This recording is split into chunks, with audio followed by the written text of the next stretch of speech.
haram di 3 rangkaian.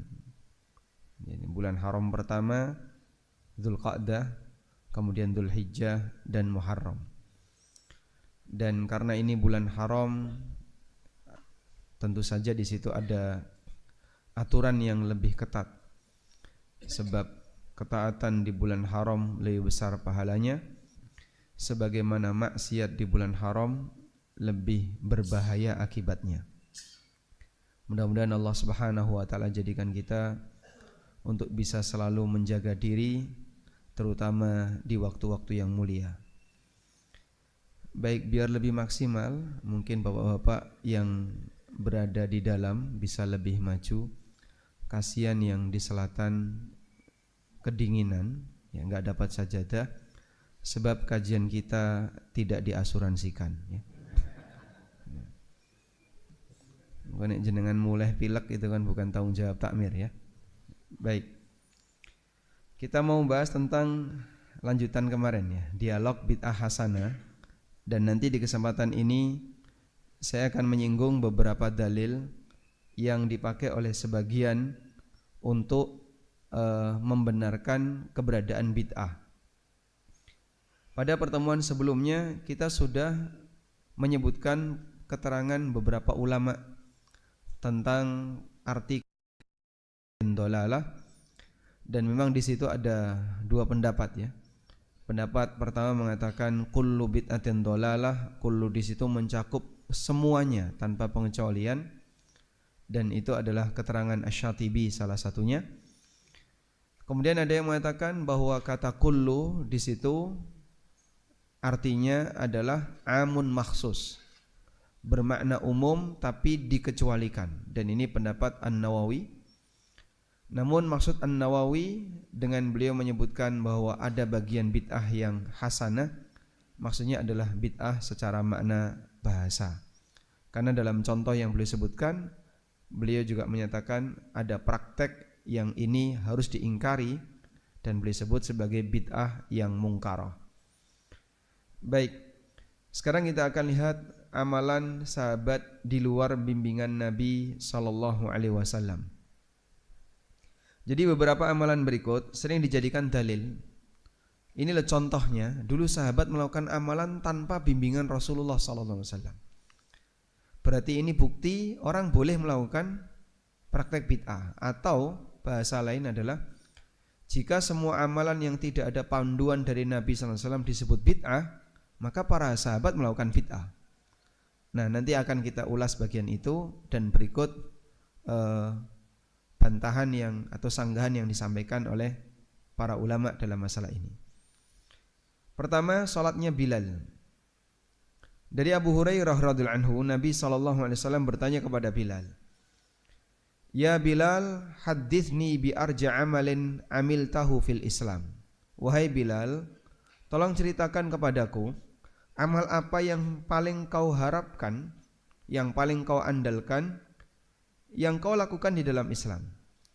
Fa inni sami'tu duffa na'laika baina yadayya fil jannah. Karena aku telah mendengar suara terompahmu di depanku di surga.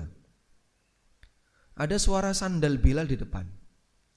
Bapak bisa mengenali suara sandal istrinya? Oh, enggak bisa. Enggak bisa ya? Karena jinjitan kabeh. Orang kan bisa mengenali, oh suara motor suaminya, suara sepatu suaminya, langkah seperti ini langkah si A, langkah si B. Rasulullah SAW bisa mengenali suara sandal Bilal. Ada suara sandal Bilal di depan Rasulullah SAW ketika di surga. Kemudian jawab Bilal, "Ma amiltu amalan arja indi anni lam atatahhar tuhuran fi sa'ati lailin aw naharin."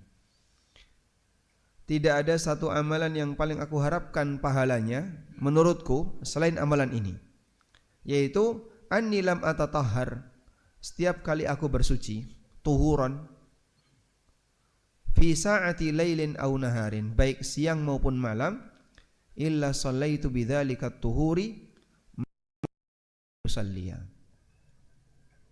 kecuali aku sholat selesai bersuci itu yang mampu aku kerjakan. Dan ini kemudian disetujui oleh Nabi SAW. Maka hadis ini riwayat Bukhari menjadi dalil tentang adanya sholat sunnah setelah wudu, sholat sunnah ba'diyah wudu, sebagaimana praktek Bilal yang diceritakan kepada Rasulullah SAW. Baik, ini hadis yang pertama. Hadis yang kedua, kisah Khubayb bin Adi. Dari Abu Hurairah radhiyallahu anhu, beliau menyebutkan tentang kisah pembunuhan Khubayb bin Adi radhiyallahu anhu. Wa qabla ay yaqtulu, ketika Khubayb ini ditangkap oleh musuh, sebelum musuh ini membunuh Khubayb, qala Khubayb meminta izin, da'uni usalli rak'atain, izinkan aku untuk salat 2 rakaat terlebih dahulu. Nanti kalau saya sudah selesai salat, silahkan kau bunuh.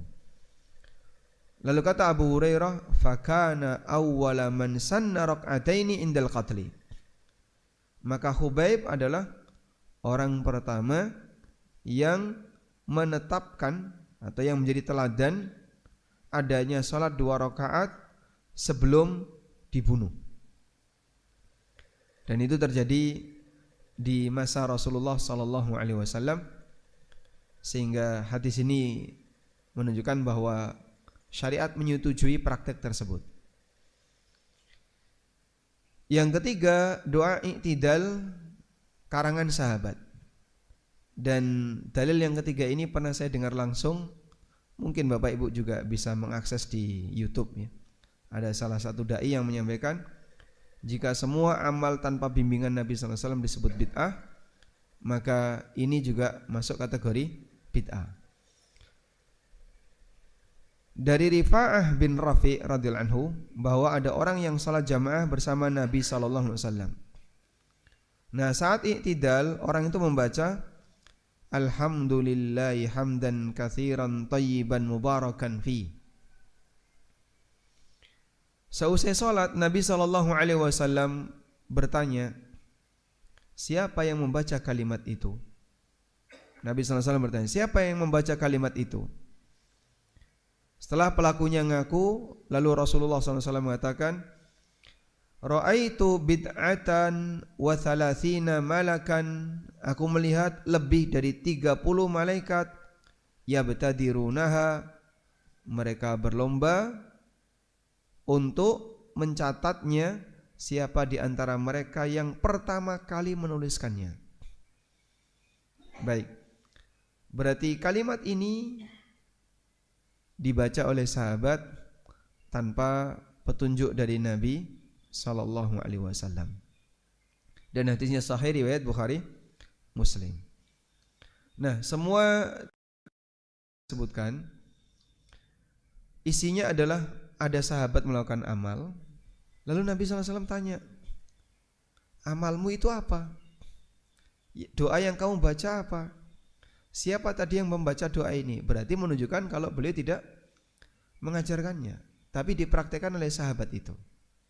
Nah, ini menunjukkan atau dijadikan dalil bahwa jika setiap amalan yang tidak ada panduan dari Nabi SAW disebut bid'ah, maka ini semuanya adalah bid'ah.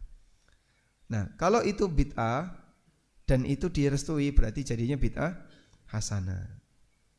InsyaAllah bisa dipahami ya. Baik, ini premis 1. Sekarang kita menuju premis 2 ya. Bapak, saya ajak keluar dari ruangan ini, kita masuk ke ruangan sebelah. Semua riwayat di atas sahih. Namun jika riwayat itu dijadikan dalil untuk mengatakan bid'ah hasanah, ini pendalilan yang tidak tepat. Setidaknya ada 4 alasan untuk bisa menjelaskan bahwa riwayat itu jika dijadikan dalil bid'ah hasanah, kenapa enggak benar. Alasan yang pertama, bahwa kejadian itu ada di zaman wahyu yang masih turun, sehingga amalan mereka diawasi oleh wahyu dan bisa dikoreksi oleh wahyu. Meskipun Rasulullah SAW tidak melihatnya secara langsung, namun Allah memperhatikan mereka. Karena itu para sahabat menjadikan acuan wahyu sebagai standar nilai kebenaran. Kalau enggak ada teguran wahyu, dibiarkan, oh berarti itu benar. Seperti keterangan sahabat Jabir bin Abdullah. Beliau pernah mengatakan, kunna na'zilu wal Qur'anu yanzil. Kami dulu melakukan azl, mengeluarkan air mani di luar rahim. Wal Qur'anu yanzil, sementara Al-Quran masih turun. Berarti kalau enggak ada larangan dari wahyu, menunjukkan kalau itu boleh. Sehingga kata Jabir, lau kana syai'an yunha anhu lanahana anhul Qur'an. Andaikan praktek ini dilarang, tentu akan dilarang oleh Al-Quran. Dan dikala sahabat melakukan azl, itu kan tidak mungkin disaksikan Nabi SAW. Kok bisa Pak mereka melakukan azl? Ceritanya begini Pak. Orang ketika poligami, terkadang dia hanya menginginkan punya anak dari istri pertama misalnya. Nah, sahabat itu bukan poligami. Ada yang mereka hubungan badan dengan budak perempuan. Sehingga selesai perang, lalu mendapatkan budak wanita, kemudian digauli. Pada posisi itu mereka berharap gak hamil, agar tidak punya keturunan dari budak perempuan ini. Maka salah satu di antara teknis yang mereka lakukan ya praktek azl, membuang air mani di luar rahim. Lalu kata sahabat anhu, andaikan azl ini gak boleh, pasti akan ditegur oleh Al-Quran. Padahal mereka ketika melakukan itu apakah disaksikan oleh Rasulullah SAW? Saja tidak. Baik. Selanjutnya, jadi di sini sepanjang kejadian itu di zaman wahyu, maka ketika tidak ada teguran, status perbuatan itu direstui oleh wahyu. Berikutnya, amalan itu telah disetujui oleh Nabi SAW. Dan ketika sudah disetujui oleh Nabi SAW, statusnya jadi sunnah takririyah. Karena sunnah itu ada berapa? Ada 3. Apa saja? Sunnah qauliyah, sunnah fi'liyah, dan sunnah takririyah. Yang disabdakan Nabi SAW, praktek yang beliau lakukan, dan persetujuan beliau SAW. Sehingga kalau beliau setuju, itu sunnah. Maka perbuatan ini kita tidak sebut bid'ah. Kenapa? Nabi SAW menyetujuinya. Berarti itu sunnah.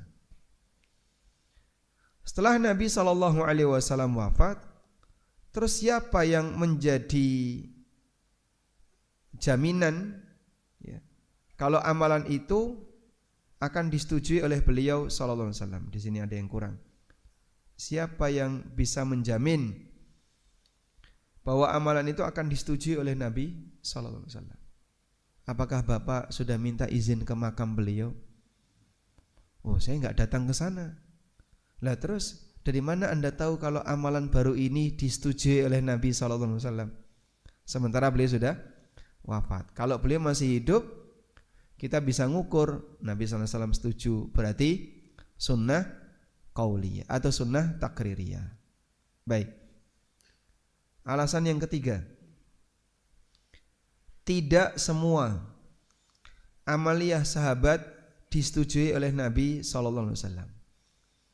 Sehingga ini bukti nyata loh. Semua amalan mereka disetujui. Enggak. Ada amalan sahabat yang Nabi SAW tidak menyetujuinya, sehingga dikoreksi oleh beliau SAW. Contohnya amalan apa saja? Beberapa amalan yang tidak disetujui oleh Rasulullah SAW. Berikut di antara contohnya. Ini kebalik ini ya, insyaallah. Karena ngetik jam 10 malam. Berikut di antara contohnya ya. Yang pertama, doa yang pernah dibaca oleh Al-Barra bin Azib. Nabi SAW pernah mengajarkan doa sebelum tidur kepada Al-Barra bin Azib dengan redaksi kalimat berikut. Bapak Ibu sudah hafal ya? Allahumma inni aslamtu nafsi ilaika wa wajjahtu wajhi ilaika wa alja'tu dhahri ilaika wa fawwadtu amri ilaika ragbatan wa rahbatan ilaika la malja'a wa la manja minka illa ilaika Allahumma amantu bi kitabika alladhi anzalta wa bi nabiyyika alladhi arsalta. Kata Al-Barra bin Azib, faradattuha, lalu aku ulangi ala Nabi sallallahu alaihi wasallam. Doa itu di hadapan Nabi sallallahu alaihi wasallam. Falamma balagtu, ketika aku sampai pada kalimat ini, Allahumma amantu bi kitabika alladhi anzalta. Kemudian Al-Barra mengulang ini yang teks redaksi diajarkan Nabi sallallahu alaihi wasallam wa nabiyyikal ladzi arsalta diganti sama Al-Barra wa rasulikal ladzi arsalta. Qala, kemudian Nabi sallallahu alaihi wasallam bersabda, la, jangan begitu. Wa nabiyyikal ladzi arsalta. Wa nabiyyikal ladzi arsalta. Ucapkan jangan begitu, katakan dan nabimu yang telah engkau utus. Al-Barra itu gak nambah-nambahi jauh, cuman ganti kata nabi dengan kata rasul. Tapi dilarang oleh Rasulullah sallallahu alaihi wasallam. Dan ini salah satu bukti tidak semua praktek sahabat disetujui oleh Nabi sallallahu alaihi wasallam. Kejadian yang lain. Sahabat yang diluruskan dalam doa ketika sholat. Ibnu Mas'ud mengatakan, kunna idza kunna ma'an Nabi sallallahu alaihi wasallam. Kami dulu ketika sholat bersama Nabi sallallahu alaihi wasallam, qulna, maka kita membaca assalamu ala Allah min ibadihi. Assalamu ala fulan, assalamu ala fulan. Jadi mereka membaca at-tahiyyatu lillah wassalawatu wattayyibat, assalamu ala Allah min ibadihi, assalamu ala nabi, assalamu ala Abu Bakrin, assalamu ala Umar. Mereka menyampaikan seperti itu, menyebutkan orang-orang yang dia cintai. Lalu ditegur oleh Rasulullah SAW, la taqulu assalamu ala Allah fa innallaha huwas salam. Jangan kalian ucapkan assalamu ala Allah, karena Allah itu assalam. Salah satu nama Allah adalah As-Salam. Hadis riwayat Bukhari. Sehingga apakah praktek ini bisa kita sebut bid'ah hasanah? Oh tidak. Rasulullah SAW tidak menyetujuinya. Sehingga dalam hal ini tidak semua praktek sahabat diridai oleh Nabi SAW. Coba lihat yang ini juga. Kata Ibnu Mas'ud, kunna idza shallaina khalfan Nabi sallallahu alaihi wasallam, ketika kami salat di belakang Nabi sallallahu alaihi wasallam, kami membaca assalamu ala Jibril wa Mikail, assalamu ala fulan wa fulan. Jadi nama-nama makhluk yang dicintai disebutkan. Faltafata ilaina Rasulullah sallallahu alaihi wasallam, kemudian Nabi sallallahu alaihi wasallam menghadap ke arah kami, faqala, lalu beliau bersabda, innallaha huwas salam, Allah itu as-salam. Fa idza shalla ahadukum falyaqul, kalau kalian salat maka ucapkanlah at-tahiyyatu lillah was-salawatu wat-thayyibat, assalamu alayka ayyuhan nabi wa rahmatullahi wa barakatuh, assalamu alayna wa ala ibadillahis salihin.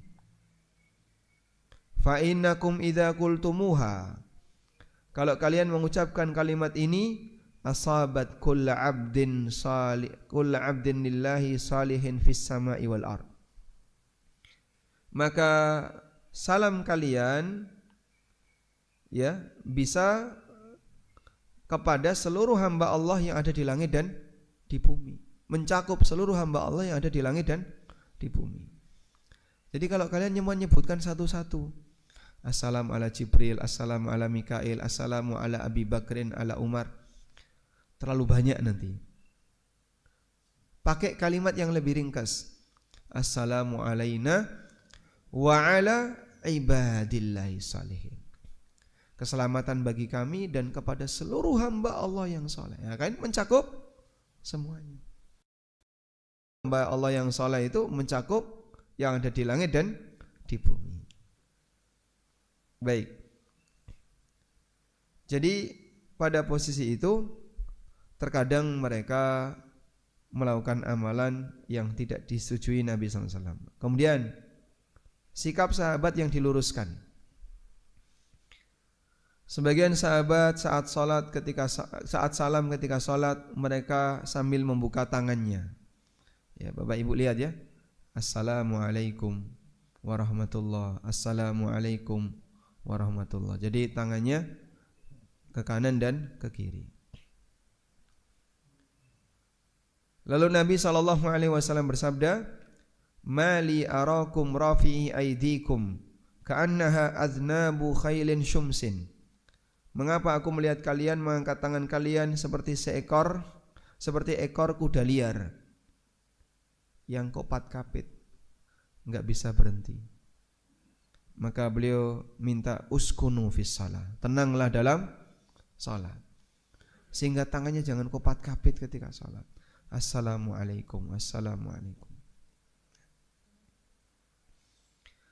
Dan masih banyak kejadian lainnya di mana Nabi SAW meluruskan praktek para sahabat ketika ibadah. Jadinya apa? Kalau tadi ada yang disetujui, ini ada yang diingkari, berarti tidak semua amalan yang dilakukan di zaman beliau disetujui oleh beliau SAW. Yang disetujui jadi dalil namanya sunnah takririyah. Yang tidak disetujui ya harus ditinggalkan. Nah, masalahnya kalau ada orang zaman belakangan setelah wafatnya beliau niru kayak gini, siapa yang jamin kalau amalnya disetujui oleh Nabi SAW? Tidak ada. Maka ini hanya berlaku di zaman apa? Ketika wahyu masih turun. Nah, sekarang kita lihat di sini. Sahabat, apakah ada sahabat yang mengingkari praktek bid'ah? Coba kita lihat di sini. Pengingkaran Ibnu Umar.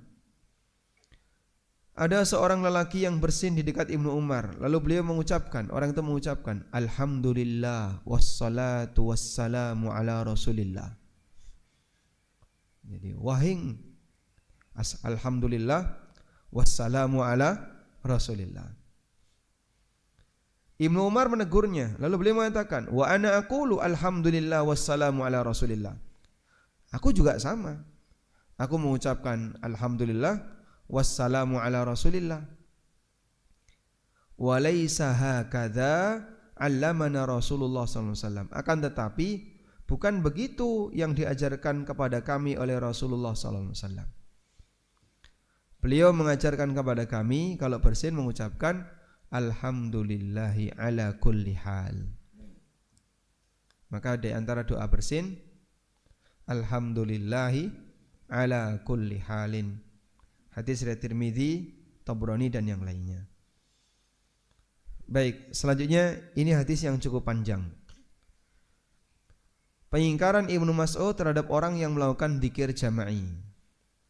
Abu Musa al-Asy'ari melaporkan kepada Ibnu Mas'ud. Kejadian ini sebelum subuh.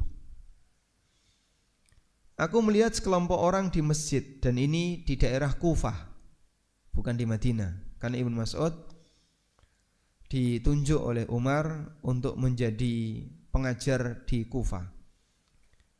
Aku melihat sekelompok orang di masjid dalam bentuk lingkaran-lingkaran. Mereka duduk menunggu salat. Dalam setiap lingkaran terdapat satu orang yang memimpin. Di tangan mereka ada kerikil. Orang itu berkata, bertakbirlah 100 kali.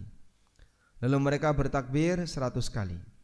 Kemudian dia berkata lagi, bertahlillah 100 kali. Lalu mereka bertahlil 100 kali. Lalu ia berkata lagi, mari bertasbih 100 kali. Mereka pun bertasbih 100 kali. Kemudian Ibnu Mas'ud tanya, apa yang kau katakan kepada mereka? Jawab Abu Musa, aku tidak mengatakan apa-apa. Aku menunggu pendapatmu atau perintahmu. Lalu Ibnu Mas'ud berkata, Tidakkah engkau menyuruh mereka untuk menghitung dosa-dosa mereka? Akan menjamin bahwa tidak ada satupun dari kebaikan mereka yang hilang. Kemudian dia berjalan dan kami pun berjalan bersamanya hingga dia mendatangi salah satu kelompok tersebut. Lalu dia berdiri di hadapan mereka dan berkata, "Apa yang sedang kalian lakukan ini?" Mereka menjawab, "Wahai Abu Abdurrahman," kunyah Ibnu Mas'ud, "ini adalah kerikil yang kami gunakan untuk menghitung takbir, tahlil, tasbih."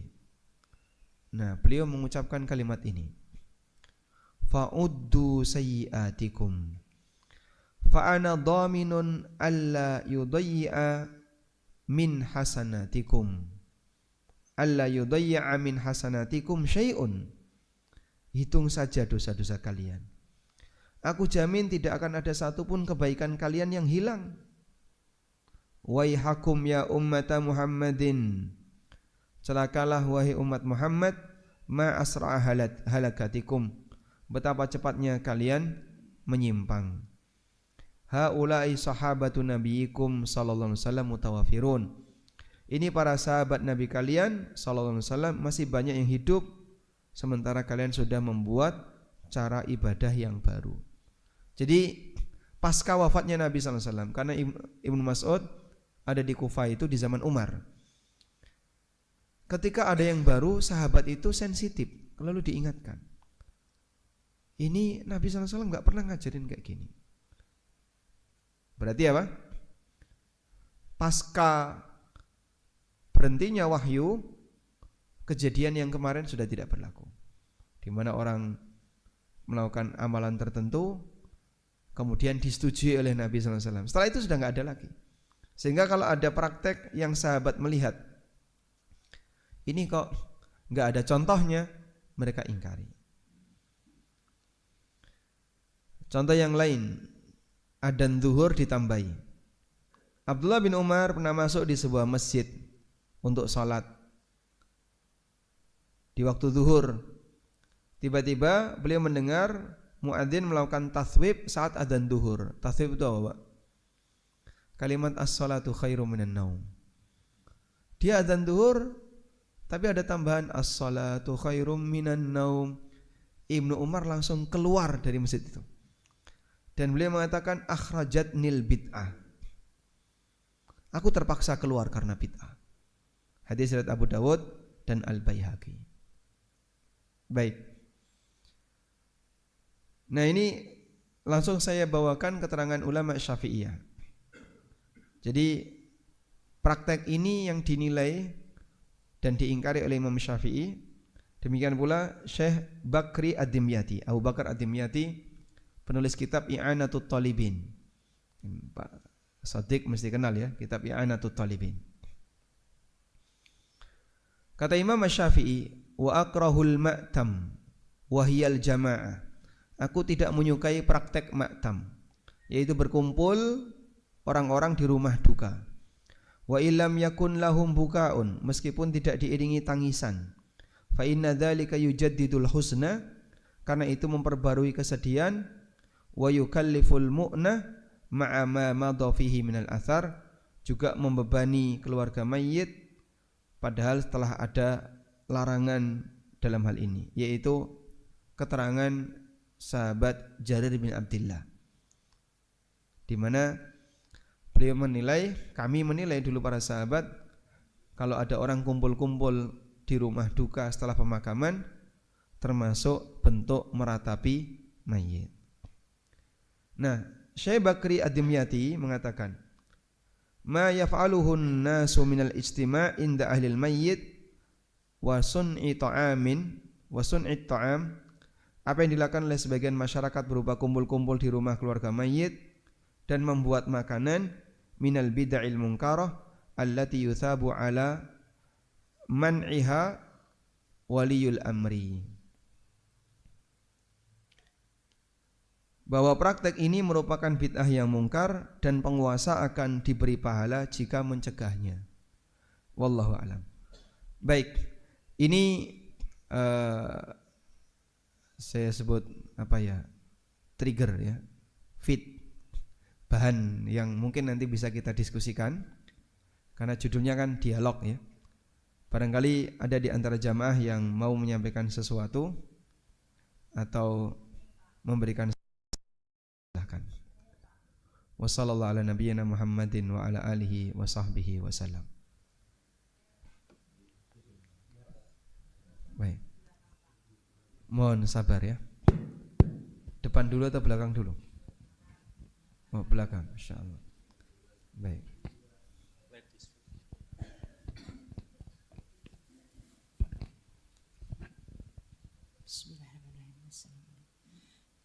Assalamualaikum warahmatullahi wabarakatuh. Waalaikumsalam warahmatullahi wabarakatuh. Ada 2 pertanyaan. Saya menanyakan tentang tarawih yang diselenggarakan setiap malam, entah itu 8+3 rakaat bersama-sama atau 23, yang itu dikatakan Umar ya, Umar atau siapa ya, sahabat Umar ya, itu yang mempraktekkan kemudian menjadi wajib gitu. Sedangkan Nabi itu tidak begitu. Itu yang saya pertanyakan. Kemudian yang kedua, saya menanyakan tentang menghitung tasbih. Menghitung tasbih itu kan dengan batu 100 kali gitu kan, itu tidak boleh ya. Nah kalau sekarang tuh tasbih macam-macam itu yang pakai semacam penghitung itu loh, yang alat-alat yang kemudian pakai cincin dan seterusnya, itu gimana ya gitu yang ingin saya tanyakan. Itu saja, terima kasih. Wassalamualaikum warahmatullahi wabarakatuh. Waalaikumsalam warahmatullahi wabarakatuh. Ya, kemarin sudah kita singgung tentang riwayat Umar itu ya. Jadi Rasulullah Shallallahu Alaihi Wasallam sholat taraweh berjamaah di masa beliau itu berapa kali? Hanya 3 kali. Nah, sholat taraweh pertama sampai tengah malam. Sholat taraweh kedua sampai tinggal sepertiga malam. Sampai sepertiga malam bubar. Salat tarawih yang ketiga sampai mendekati subuh. Sampai para sahabat mengatakan hatta nakhafu alla nudrikal falah, hingga kami khawatir tidak mendapatkan al-falah. Dan al-falah yang dimaksud adalah sahur. Keberuntungan maksudnya adalah sahur. Kemudian di zaman setelah itu Nabi SAW tidak melakukannya, terus beliau wafat. Ada kemungkinan karena sebagaimana keterangan Abu Dzar, lalu belum sampai Ramadan tahun berikutnya hatta tuwfiyan Nabi sallallahu alaihi wasallam. Belum sampai Ramadan berikutnya Nabi sallallahu alaihi wasallam sudah wafat. Berarti itu kejadiannya Ramadan terakhir. Kemudian di zaman Abu Bakar itu tidak ada. Lalu di zaman Umar itu muncul lagi. Umar radhiyallahu anhu melakukan itu setelah masa kekhalifahan beliau 2 tahun. Dan Rasulullah Shallallahu Alaihi Wasallam juga menjelaskan kenapa beliau tidak merutinkan. Jadi sahabat sudah kumpul menunggu Rasulullah SAW, tapi beliau tidak keluar. Sehingga beliau tetap sholat qiyamul lail di dalam rumah. Sahabat ya nungguin di masjid. Dan beliau tahu kalau sahabat nungguin. Subuhnya Rasulullah SAW menyampaikan, aku tahu kalian menungguku, namun kenapa aku tidak keluar? Fa inni khasyitu an tufrada alaikum, karena aku khawatir nanti ketika terlalu rutin jadinya diwajibkan. Kenapa ada kekhawatiran seperti itu? Wahyu masih turun. Ketika wahyu masih turun, ada peluang perubahan syariat. Maka beliau tidak ingin ketika rutin kemudian Allah berkehendak diwajibkan. Karena saking sayangnya Nabi SAW dengan umatnya, sebab itu kalau diwajibkan akan menjadi beban tambahan bagi umatnya. Dan ini salah satu bukti bahwasanya Rasulullah SAW sangat menghendaki apa yang menjadi tugas bagi umatnya itu dibuat ringan. Nah, di zaman Abu Bakar kenapa itu tidak digalakkan? Wallahu alam, ada beberapa faktor yang dijelaskan oleh para ulama. Salah satunya, di era Abu Bakar kondisi negara itu tidak stabil. Satu, banyak orang murtad. Dua, banyak orang yang tidak mau bayar zakat. Tiga, banyak nabi palsu. Empat, sebagian sahabat itu dikirim ke Syam bersama pasukan Usamah bin Zaid. Dan waktu itu terjadi khilaf, perdebatan besar di antara para sahabat. Pasukan Usamah ini ditarik pulang atau lanjut? Karena pasukan Usamah sudah dikirim, kemudian sampai di pertengahan jalan ada berita Rasulullah SAW wafat. Kemudian pasukan itu bertahan nunggu perintah pengganti, yaitu dari Abu Bakar. Padahal Abu Bakar ditunjuk setelah berapa hari? Abu Bakar ditunjuk berapa hari? 3 hari. Jadi Rasulullah SAW tidak menunjuk siapapun pasca beliau wafat. Makanya sempat terjadi perbedaan antara Muhajirin dengan Ansor. Mereka kumpul di Sakifah Bani Sa'idah untuk memilih siapa yang akan jadi pemimpin. Abu Bakar bersama beberapa orang Muhajirin datang di Sakifah. Orang Ansor sudah kumpul. Lalu orang Ansor mengusulkan, ya ma'syaral muhajirin, wahai para sahabat Muhajirin, lanal imam walakumul imam. Kami Ansor punya pemimpin sendiri, kalian Muhajirin punya pemimpin sendiri. Jadi biar kita masing-masing, kalian punya pemimpin, kami punya pemimpin. Bapak bisa bayangkan, Pak, andaikan itu terjadi, gimana kira-kira, Pak? Akan ada 2 agama besar. Bukan cuma 2 kerajaan, tapi 2 agama.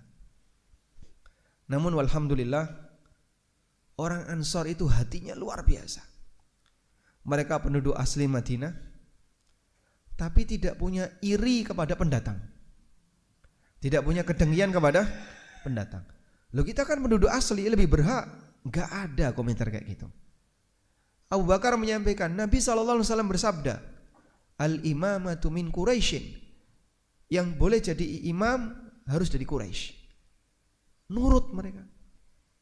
Gak ada komentar, oh ini hegemoni Quraisy ini.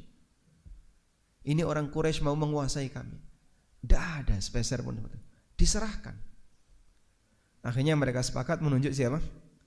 Abu Bakar jadi khalifah. 4 khulafaur rasyidin semuanya Muhajirin. Abu Bakar, Umar, Utsman, Ali. Enggak ada orang Quraisy, enggak ada orang Ansor. Orang Madinah itu enggak ada. Bahkan khalifah setelahnya Muawiyah dan keturunan-keturunannya semuanya dari mana? Orang Mekah, orang Muhajirin. Mereka bukan orang Ansor. Oh ya, meskipun di masa Muawiyah pusat pemerintahannya pindah ke Syam. Di masa Ali bin Abi Thalib pusat pemerintahan kaum muslimin pindah ke Kufah. Di masa Daulah Abbasiyah pusat pemerintahan pindah ke Irak, ke Baghdad. Sehingga pusat pemerintahan kaum muslimin pindah dari satu kota ke kota yang lain. Baik. Barulah di masa Umar, ketika situasi sudah semakin tenang, nah beliau membuat ini. Nah ini ceritanya ya. Abdurrahman bin Abdul Qari bercerita bahwa Umar pernah keluar pada satu malam di bulan Ramadan, dan Abdurrahman bin Abdul Qari ikut bersamanya. Mereka berdua melewati masjid, didapati orang-orang di dalam masjid saling terpisah dalam sholat malam mereka. Ada yang sholat sendiri-sendiri, ada yang diikuti oleh beberapa orang, membuat jamaah kecil-kecil. Lalu Umar mengatakan, demi Allah, menurutku jika mereka dikumpulkan dengan satu imam, itu akan lebih baik. Maka Umar pun bertekad untuk melakukannya dan memerintahkan Ubay bin Ka'ab untuk jadi imam di malam Ramadan. Dan sejak saat itu jadi rutinitas sampai sekarang, kecuali satu kelompok yang tidak mau melakukannya. Siapa? Syiah. Kebencian mereka kepada Umar. Baik. Nah, di saat itulah kemudian muncul kalimat beliau, sebaik-baik bid'ah adalah ini. Namun yang dimaksud di sini adalah bid'ah dalam makna bahasa. Karena ini pernah dipraktekkan Nabi SAW, jadi bukan bid'ah secara istilah. Begitu? Jadi Umar tidak mewajibkan, tapi Umar menata praktek sholat malam di bulan Ramadan jadi jamaah dengan satu imam. Karena sahabat sudah melakukan itu, tapi kelompok kecil-kecil. Ada jamaah 5 orang, ada jamaah 6 orang. Saya dulu waktu di pondok diwajibkan kayak gitu.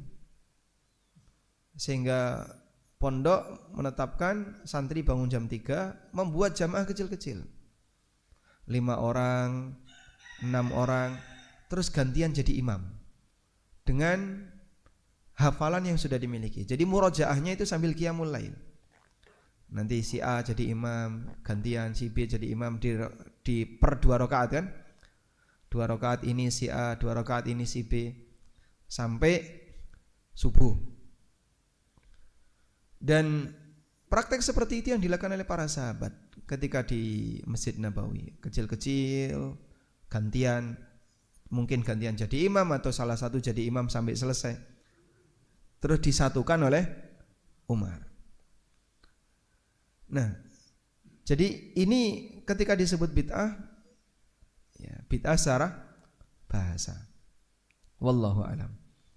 Selanjutnya berkaitan dengan menghitung tasbih tadi. Jadi kejadian yang tadi kita sebutkan, pengingkaran Ibnu Mas'ud terhadap orang yang kumpul tadi ya.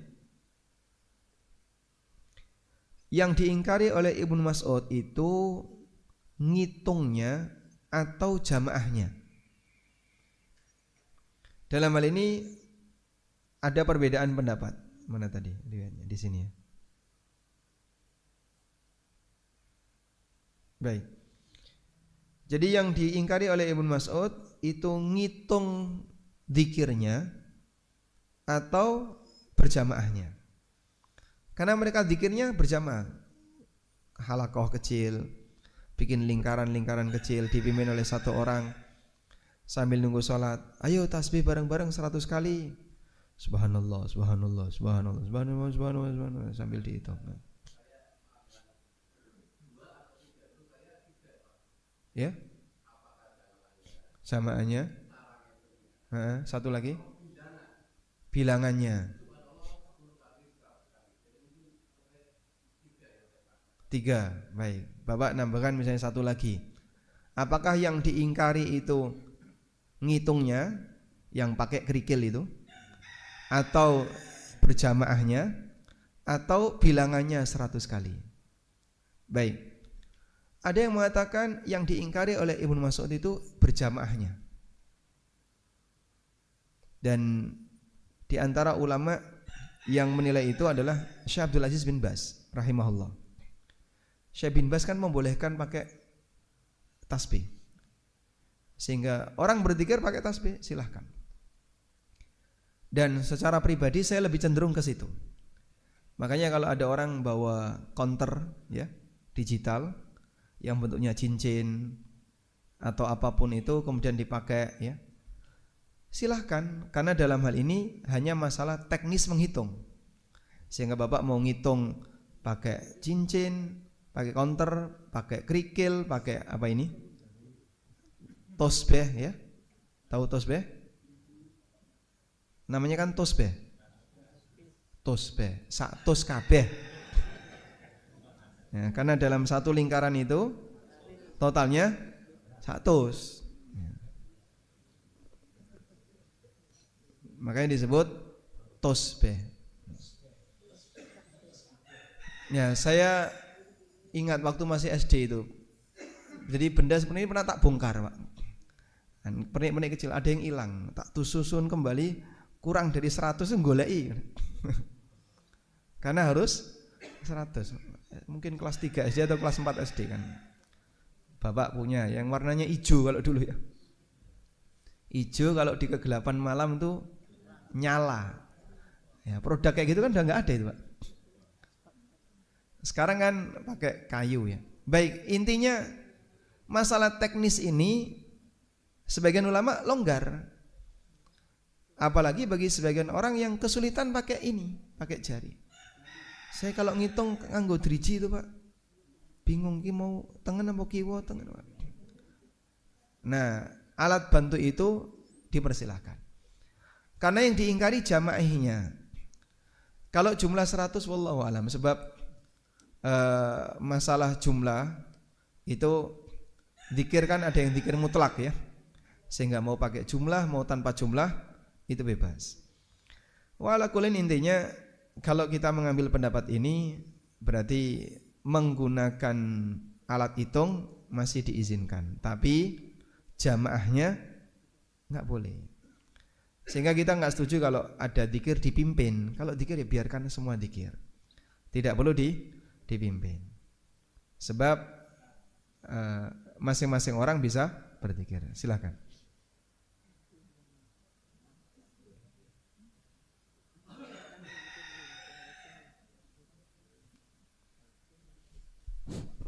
Assalamualaikum warahmatullahi wabarakatuh. Waalaikumsalam warahmatullahi wabarakatuh. Ya, kalau di Bahsul Masail apa yang sampaikan Ustadz itu tadi adalah semuanya adalah di dalam masalah sholat itu disepakati. Ya, artinya bahwa yang kalau ada 3 tadi antara qaul, fi'li, takrir itu udah disepakati, Pak. Itu. Tetapi yang tidak, artinya yang itu adalah pendapat itu kalau adalah di luar itu yang disebut dengan dasar umum, yaitu dengan dikron kasiron itulah itu. Ini kemudian kalau satu contoh jujur itu adalah kaitan dengan masalah tahlil, udah itu aja. Tahlil itu dia berpendapat ada 2. Satu yang itu memang tidak diboleh sebagaimana kriteria Imam Syafi'i. Yang digunakan Imam Syafi'i yang tidak bertentangan dengan syariah itu adalah dibolehkan, sedangkan yang bertentangan tidak boleh dibolehkan. Praktek di masyarakat kadang-kadang ada gini, Pak. Kalau ada seorang yang memimpin tahlil itu adalah dia adalah mengucapkan satu bahwa ditujukan kepada yang nunggu desa atau ini supaya mendapat berkah dari nenek moyang kita yang sudah meninggal. Nah, semacam ini adalah yang itu tidak disetujui. Tapi kalau itu adalah yang berkait dengan kita tujuan mendoakan, yaitu pamannya kumpul orang mati kemudian mendoakan si mati, itu waktunya terbatas, tidak sampai malam. Itu kalau itu adalah masih dibolehkan dengan dasar bahwa mendoakan saudara muslim semuanya itu adalah ada tuntunan di dalam Al-Qur'an. Nah, itu satu contoh. Sehingga masalah berkumpul atau tidak, yaitu intinya adalah tujuan utamanya adalah mendoakan. Nah, ini kalau di dataran ini itu adalah hal-hal yang masih dibolehkan, sehingga praktek di tengah masyarakat memang harus dinilai ini yang tidak boleh, ini adalah yang kalau di dalam Bahsul Masail itu adalah ini yang dibolehkan. Sedangkan semuanya yang di dalam masalah sholat itu adalah sepakat itu tidak dapat dibolehkan. Satu contoh pernah saya bertanya begini, kalau ada yang menggunakan tambahan di dalam tahiyat Sayyidina itu aja tidak boleh. Nah, tapi meskipun dalam praktek kadang-kadang orang-orang Nahdien masih ada, Pak, yang menggunakan tahiyatnya itu ditambah Sayyidina Muhammad wa ala ali. Ya itu istilah, meskipun itu sebenarnya adalah tidak boleh ditambah di dalam praktek sholat, tetapi di luar sholat itu tidak ada masalah. Nah, itu ini satu contoh yang sampaikan. Sehingga soal media dan sebagainya itu mereka mengatakan bahwa itu hal yang tidak bertentangan dengan syariat. Nah gitu. Jadi kriteria Imam Syafi'i itu dua kriteria. Artinya adalah yang satu bertentangan dengan syariat, yang satu adalah yang tidak bertentangan dengan syariat. Sehingga mengartikan betul, diartikan bahwa bid'ah yang dimaksud adalah, maka dia tidak mau menggunakan istilah bid'ah karena adalah amalan yang itu dianggap tidak bertentangan dengan syariat. Nah, kalau itu diartikan bid'ah menurut bahasa ya, mungkin saja itu adalah, tapi tidak mau di dalam Bahsul Ma'asil mengatakan bahwa ini adalah bid'ah, itu tidak mau. Pokoknya ini adalah amalan yang dianggap tidak bertentangan dengan syariah, karena yang dibaca itu semuanya adalah bersumber dari Al-Quran dan As-Sunnah, serta ada beberapa yang dibuat ulama tetapi adalah tidak bertentangan dengan syariah. Itu adalah kriteria itu yang dipakai Ustadz. Jadi ya ini sehingga ini kepanjang, sehingga ini tidak sulit untuk bisa sehingga sikap kita apa? Kita tidak boleh kita menilai mereka adalah ahli bid'ah atau mereka bid'ah, itu yang justru menimbulkan suasana panas di tengah masyarakat karena mereka pendapatnya sudah demikian. Nah, itu masalahnya. Jadi bukan pendapat masalah bid'ah atau tidak bid'ah, tetapi ini adalah amalan yang tidak bertentangan dengan syariat dan itu semua adalah di luar sholat. Nah gitu, di luar ibadah sholat. Matur nuwun Pak. Assalamualaikum warahmatullahi wabarakatuh. Waalaikumsalam warahmatullahi wabarakatuh. Mungkin Pak Ustadz satu-satu ditampung. Okay.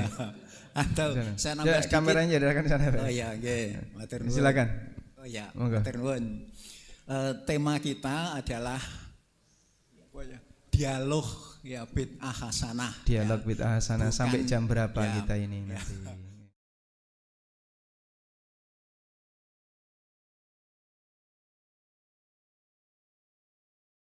Sebaliknya yaitu dapat menimbulkan perpecahan itu Pak Ustadz ya. Dan kegaduhan. Matur nuwun. Jadi ya, kira-kira materi ini bikin gaduh atau tidak? Mudah-mudahan tidak ya. Jadi jangan sampai menimbulkan perselisihan apalagi perpecahan. Yeah. Karena masalah bid'ah itu masalah yang sangat sensitif kira-kira. Yeah. Okay. Tadi Ustadz Ami banyak menyinggung ya ulama besar Imam Syafi'i. Demikian pula menyinggung ulama besar Imam Syafi'i. Saya jadi ingat ya pustaka Imam Syafi'i. Kalau tidak salah kitab itu saya peroleh dari tepatnya Ustadz Ami di Gang Tim dulu kalau tidak salah seingat saya ya. Nah, dalam pustaka Imam Syafi'i itu kalau tidak salah judulnya Syarah Aqidah wal Jamaah yang ditulis oleh kalau tidak salah tolong koreksinya Yazid bin Abdul Qadir Jawas kalau tidak salah ya Pak Ustadz ya. Nah di situ itu lebih menekankan kepada itu tadi yang dua hal sampaikan oleh Ustadz Tami, ada tambahan lagi dari Pak Lasin yaitu lebih condong kepada jumlah jamaah ya. Nah pustaka Imam Syafi'i itu yang saya ketahui ya mempunyai landasan, mempunyai tujuan dan mempunyai moto. Landasannya adalah Al-Quran dan As-Sunnah, kemudian salafus salih yaitu para sahabat, tabi'in dan tabi'in, kemudian para ulama yang mengikuti itu tadi. Nah, sehingga saya condong pada yang dimaksud adalah jumlah jamaahnya. Matur nuwun. Baik.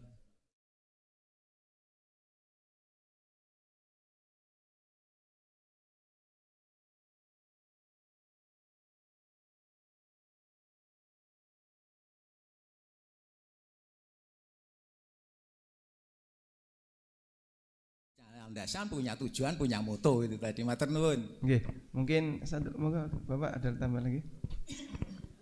Kayaknya. Oh nggih. Nanti gonge Pak Ki gonge. Pak Ki gong udah selesai. Ini disepakati dulu mau sampai jam berapa Pak? Saya masih punya waktu bener apa enggak kalau jamaah sudah? Pribon? Nggih, Ini makanya, sudah overdosis. makanya disepakati dulu.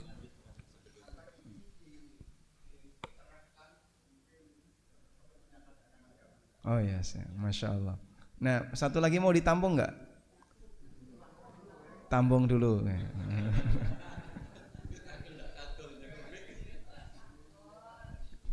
Nggih, bismillahirrahmanirrahim. Mohon maaf.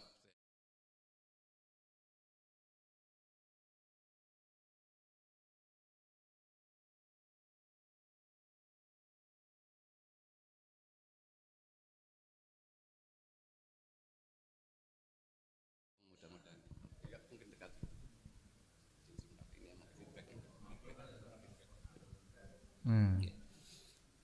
Jadi yang pertama saya nggak tahu namanya ini apa, hanya konfirmasi aja. Ngomong bid'ah sejak dulu paling tidak yang saya pahami itu mesti dikaitkan antara muamalah sama ibadah. Kalau tambahannya itu di ibadah bid'ah, kalau di muamalah enggak. Tapi metode itu saya juga mengkritisinya, mana muamalah, mana yang ibadah. Dan ternyata pendekatan ini setahu saya tidak digunakan di dalam kajiannya Ustaz Tami, jadi muamalah dan ibadah. Yang pada sisi syar'inya dan pada sisi metode atau teknologinya itu. Azan pakai mic boleh atau enggak? Pakai mic itu boleh karena itu teknologi gitu ya. Gitu. Jadi sehingga kemudian yang saya tanyakan pertama itu penjelasan bid'ah kaitannya dengan muamalah dan ibadah itu masih relevan atau tidak. Kemudian yang kedua adalah penjelasan tentang metode dan kontennya gitu.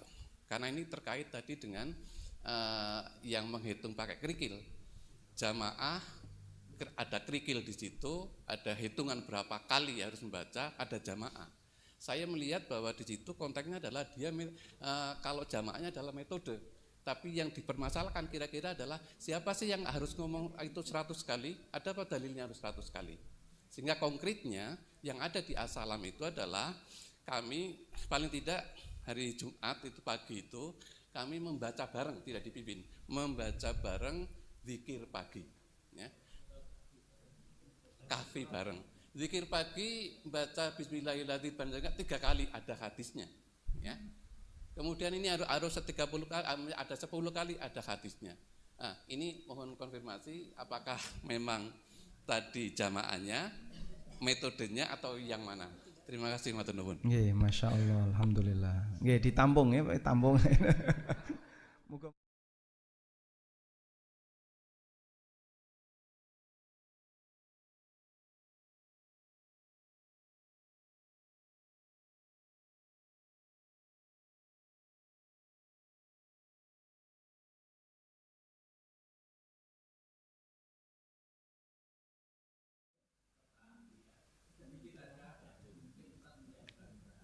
siap.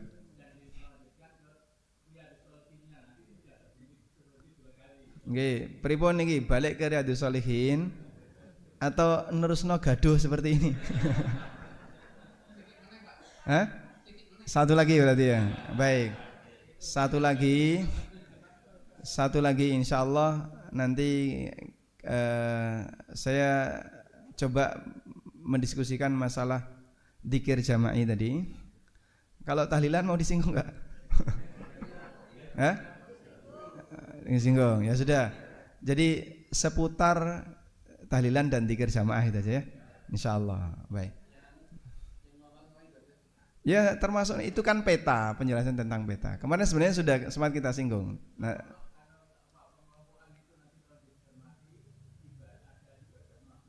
Nah baik. Niki kudu tak cateti nek kaya ngene iki. Nggih, siap. Insyaallah nanti saya coba mudah-mudahan bisa nampung semuanya. Nah, saya kajian ini saya siapkan dulu bahan-bahannya semampu saya. Kalau misalnya Bapak punya saran WA saja ke saya, nanti bisa kita singgung di pertemuan berikutnya insyaallah. Satu lagi Pak Ustaz, satu saja. yang selama ini yang kita kenal kan ada dua bid'ah, bid'ah dhalalah dan bid'ah apa hasanah. Ya. Namun ada juga yang mengatakan pembagiannya itu tidak itu, tetapi apa bid'ah apa namanya yang secara tegas itu ya al hakikiyah. Ya, ada juga Bid'ah hakiki, bid'ah idhofi. ya, itu Idhofi. monggo nggih matur nuwun. Wah ini tadi jadinya yang dolo-dolo kemana-mana nih. Hah? Ini kan cuman ngicipi-ngicipi saja sebenarnya. Kalau jenengan mau rodok jero nggih lama nanti ya. Baik, saya kira kita tidak perlu mengulang perdebatan adakah bid'ah hasanah, karena kan sudah pekan kemarin ya. Nah nanti boleh ditonton ulang. Kemudian pekan ini kaitannya dengan beberapa dalil tambahan yang dipakai untuk membela praktek tidak ada dalil. Sampai ada buku judulnya Mana Dalilnya. Untuk membela ini loh contoh sahabat yang melakukan amalan tanpa dalil. Nah, tadi sudah kita luruskan. Nah, itu kan di zaman wahyu yang ada jaminan dari Rasulullah SAW. Kalau di luar zaman wahyu ya nggak berlaku. Begitu. Intinya ingin menekankan di sana. Nah, nanti kita juga akan bahas kalau di luar sholat gimana? Apakah bid'ah hanya terbatas pada sholat saja? Nanti puasa nggak ada bid'ah, zakat nggak ada bid'ah, haji dan umroh juga ada banyak praktek yang mungkin tidak disyariatkan. Baik, insya Allah nanti akan kita singgung ya. Mohon bersabar. Sampun Pak Ki, pun jenengan gongi Pak. Insya Allah siap. Okay. Demikian. Wassallallahu ala nabiyyina Muhammadin wa ala alihi wa sahbihi wasallam. Wa akhiru da'wana anil hamdulillahi rabbil alamin. Wassalamualaikum warahmatullahi wabarakatuh.